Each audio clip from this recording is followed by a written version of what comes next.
show, Marcus Mariota. Go get him, Marcus. Really? That's what they say. How many And sacks? our combination of throughout the season, I think we're all kind of learning and growing together as an offense.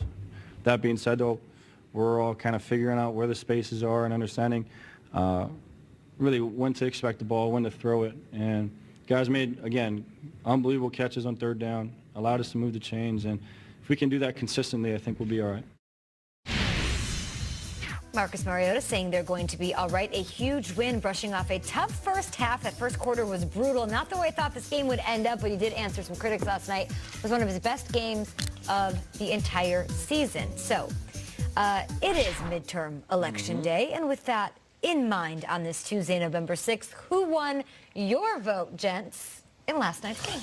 I'll go with Marcus Mariota. I was just saying during the highlight, and then knowing that we were going to hear sound from him, that he's a cool dude, because we don't hear from him too often. I spent a little bit of time with him during an event during the Super Bowl, and he's just so calm, and all he wants to do is play football and chill. Like, there's nothing else. Yeah, there's nothing else to him. So you want to root for him. You want him to play well. And in light of, you know, the voting and campaigns and, you know, different people wanting you to be on their side, I feel like this game for Marcus Mariota could have went either way. You know, certain points in campaigns, it can go south very quickly. Yeah. Something can either come out, you can do something and lose everybody, or you can win people over. This was that moment, because right when they were about to turn, right when we were, you know, continue to repeat over and over again, you know, he has more interceptions than he has TDs, more interceptions than he has TDs. He said, you know what, all right, let me go through a game where I don't throw an interception. Let me go through a game where I throw 2 touchdown passes and I rush for one and I lead the team. And quite frankly, there were moments where I'm watching this game and I sat back as a football player and said, that play right there was all Mariota. Like, he dropped back and said, I'm going to will my team to get in the end zone. And that's what we wanted to see. We ask for that all the time. Whether you're a perfect passer or you play the perfect game, it's similar to what Cam Newton's doing now. Find a way. You find a way. And it seems like he kind of grew up a little bit last year, had some bumps in the road this year. But last night, I see you, Mariota. You got my vote. I want you to step inside the Titans locker room. And I know some folks in the front office in there, and I know what they've been going through. 3 straight losses, and the last loss was in London. So you have this 15-hour flight back, and then you got to wait another 8 days to get on the field. It's just festering inside of you.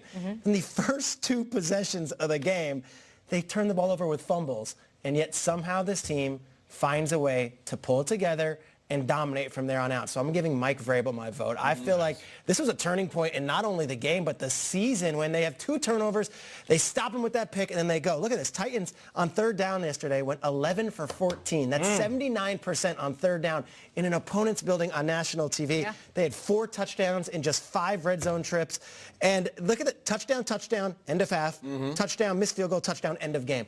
That's how you operate a game. That's how you get out of there with a win. And right now, I'm back in on the Titans after I was way off after that London game. And it was that Kevin Byard interception that changed the game for me. I feel like him going to the star sort of galvanized them, lit a fire under them after what was a brutal first quarter. I went into this game, we sat at this very table yesterday morning, and it was, what's the one thing you're looking for? And I said the Cowboys defense. They're ranked #1. Titans offense hasn't shown up pretty much all season long. So the Cowboys, I think, are going to stop them. How is it that this morning I'm casting my vote for the Titans defense, including this Byard interception, of course? The Jayon Brown strip sack, guys, was insane. Led the Titans to the go-ahead touchdown in the third quarter. He knows 3 sacks in the last 4 games. Liking this kid a lot. Harold Landry, he had a sack in the fourth quarter. This defense came to play, not the Cowboys, who were ranked #1. So the NFL's drunk all the time. That's why we like it. I'm going to stay inside the Titans locker room. You know, it's election day, and you can have your Gettysburg Address. You can have your ask not what your country can do for you. My speech is 2018, when the distinguished Mr. Lewan had just beaten the Philadelphia Eagles to go to 3-1 and delivered the nation needs to talk more about the Titans address. It's ridiculous that people don't give the Titans enough credit. Obviously, we've been up and down on wins. The last 2 seasons, we've had winning seasons with a big playoff win. You got to start giving the boys more credit, man. Like, there's 32 teams. There's not 31. So, I mean, you got to start respecting Nashville a little bit. Bring it home, Kyle. All right, so then they went the entire month without winning a game after that. Yep. However, a couple of us met Taylor Lewan down on the field in London. He couldn't have been cooler. And he said, I felt like we needed a speech. I'm trying to be a leader. It didn't work out. Oh, well, I suck. I mean, that's literally what he said, and I credit to him.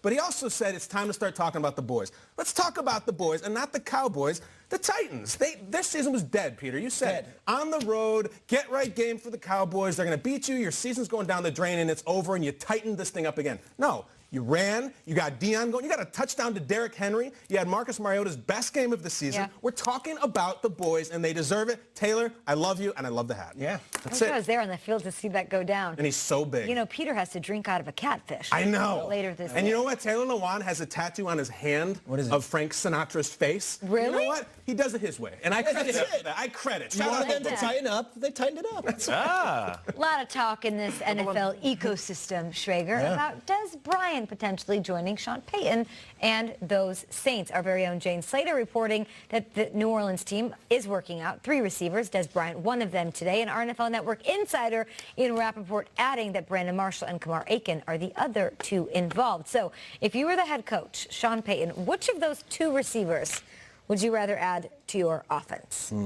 I'm going to go Dez, even though I don't know how I feel about him joining the Saints. I feel like sometimes we pretend he's like 95 years old. Like he just turned 30. Like he's still got something in him. And when you have a quarterback, MV Breeze, who is so accurate, I don't need him to have the separation and the speed that he once had when he was a younger cat. I just need him to be big, I need him to be strong, and then Drew Brees will put the ball where it needs to go. Am I wrong? Right. Big, strong, and move the chains. That's Des Bryant and Brandon Marshall. If you're looking at attitude, I would say Des Bryant, but they kind of already got attitude. You know, if you're looking for production, the last guy to hit 1,000 yards out of this group is Brandon Marshall back in 15. He had 1,500 yards and 14 touchdowns, but 2015 seems like a long time ago, so they don't necessarily need production. If you're looking for a young guy that can come in and really doesn't have a high price dollar over his head, it's Kamar Aiken. He got close to 1,000 yards once, and I think it was around the same time in 2015.